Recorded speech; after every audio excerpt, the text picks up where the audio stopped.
న్యాయ వ్యవస్థ స్వతంత్రతకి సంబంధించి ఒక క్వశ్చన్ వచ్చినప్పుడు ఇంట్రడక్షన్ ఎలా ఉండాలి అనేది ఇప్పుడు ఒకసారి డిస్కస్ చేద్దాం.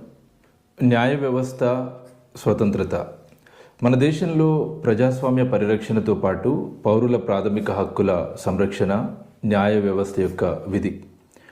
దేశంలోని ప్రభుత్వాంగాలు, రాజ్యాంగబద్ధ సంస్థలు రాజ్యాంగ నియమాలకు అనుగుణంగా వ్యవహరిస్తున్నాయో లేదో సమీక్షించాల్సిన బాధ్యత కూడా న్యాయ వ్యవస్థదే.